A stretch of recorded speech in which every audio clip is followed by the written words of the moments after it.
Well, hello, this is your girl Diva Fashionista, hopefully bringing you a video because it is 3 a.m. All my kids are up. They are driving me crazy as I attempt to film a video. They want to be in it, but this is not like kid-friendly like material, so. And I'm exhausted because I just ran up the steps and yelled at them. You hear that? Steps. Definitely a change. See, I missed the red background.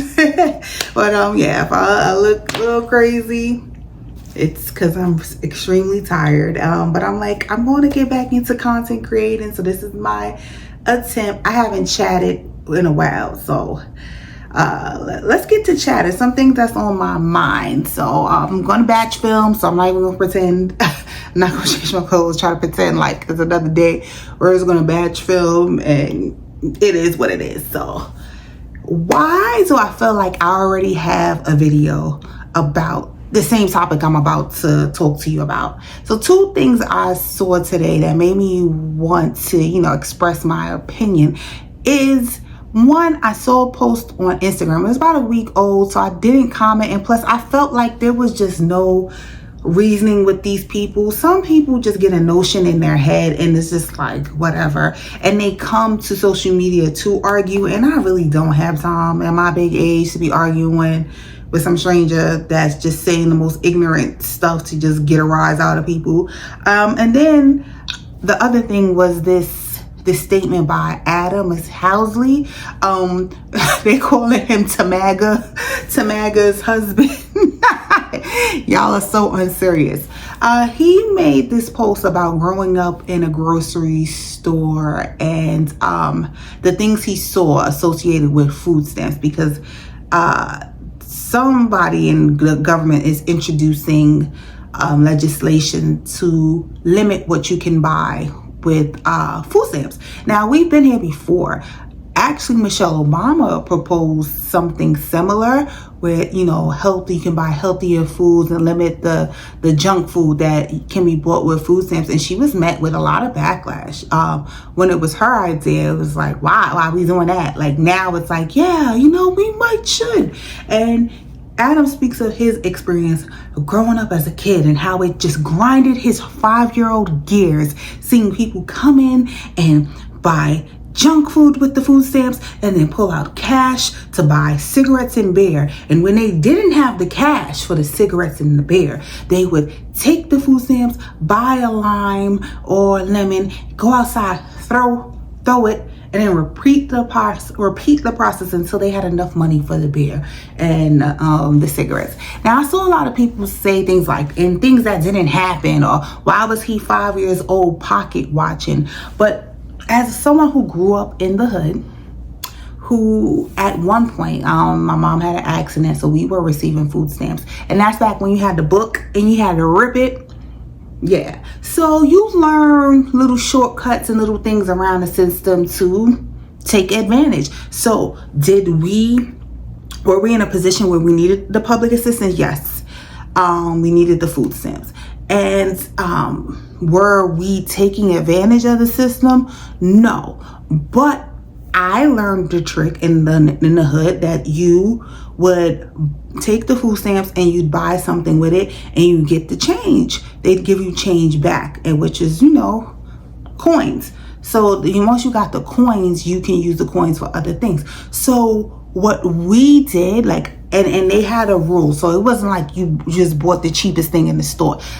The stores in my neighborhood, and now I don't think me and Adam are not of the same age, so I don't know if they had similar rules, but in Harlem in the 90s, you'd have to spend 50 cents. So you'd have to buy something 50 cents, which I'm a kid, of course. I probably bought a little quarter water, some chips. Chips were a quarter, spent the 50 cents and took the 50 cent change. And one thing we didn't do, which was crazy, because I'm like, they was going in and out of your store. Maybe it was different because in Harlem, there's stores at almost every corner. That's why we call them corner store, bodega, whatever you want to call it. But they're like feet away. What we did, we never went back in the same store or did multiple transactions. You just went across the street. You went across the street, then you went down the block, whatever you did, but you didn't go to the same. Like, how lazy were these people?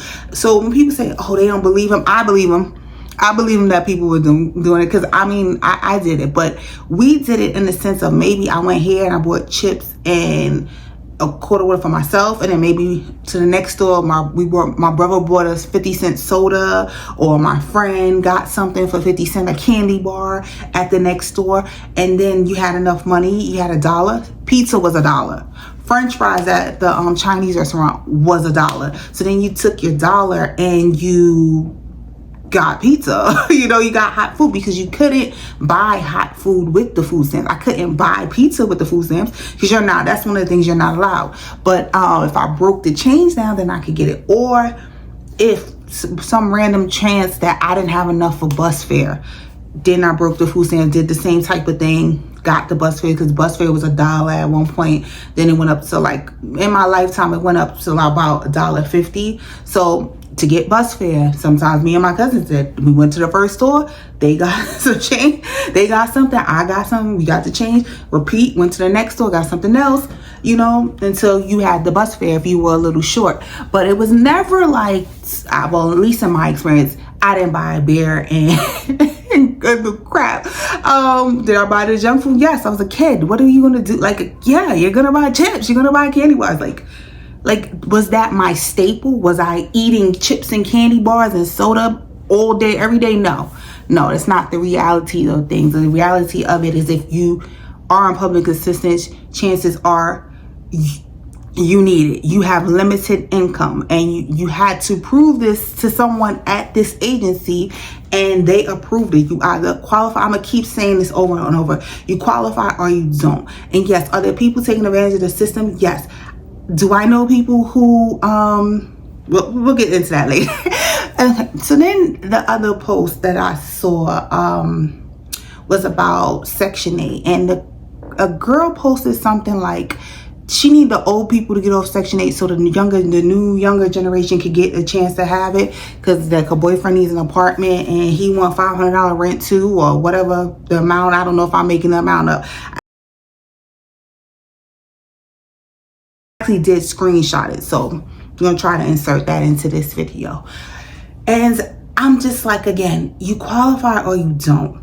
The programs have a certain amount of funding, and you don't get it based on whether or not someone else is getting it. Now, I never had Section 8, even though I did live in the projects, and in my adult life I have not had there's times when I've had food stamps, so you out of a job, you lose a job, things like that. But public assistance, no, I don't have Section 8. I would love some. I would love some too, but I'm not knocking someone else who gets it, because I understand that them having it has nothing to do with me getting it. The program is open when it's open, and it closes when it closes. They get a certain amount of funding from the federal government.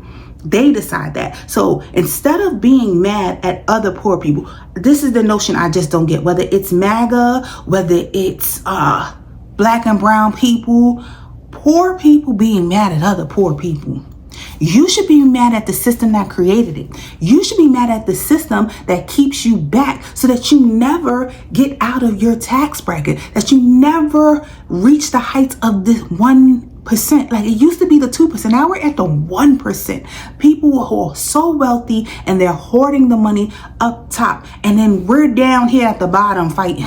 Thousandaires mad at other thousandaires. 10,000aires mad at poor people. And let me tell you, if you're on these programs, there's not a lot of room for growth. It's not. There are people, and I do remember working with a girl who did not want to be full-time because she didn't want her stamps. She lived in a project and she got stamps and she didn't want it cut. If she worked more than 20 hours, they would cut it. And that was more important to her. But can I tell you, she was the few and far in between. She was the only person I can tell you in my lifetime that I met that had that mentality. Are there more? Yeah, probably that are content with project or Section 8 living. But for the most part, people aren't like, you're not going to have the luxury apartment on Section 8 very rarely. Even though down here, yeah, I've seen some really nice homes that accept Section 8, but for the most part, especially a person like me coming from New York, there's a reason why they have Section 8 inspections because they will give you any old thing. They will give you a trap house and like, well, it's $28. What do you expect? They won't maintain it. There'll be a lot of violations. You'll be going back and forth with your landlord because they're not taking care of the property because they're in it for the quick buck. A lot of these landlords take the Section 8 because it's guaranteed money, but they soon realize that if the market is at, let's say now market rate for most apartments are like around 2,000 starting, right? The government is telling you that, okay, you should be charging $1,500 for a 2-bedroom apartment. So that's what that voucher is going to be.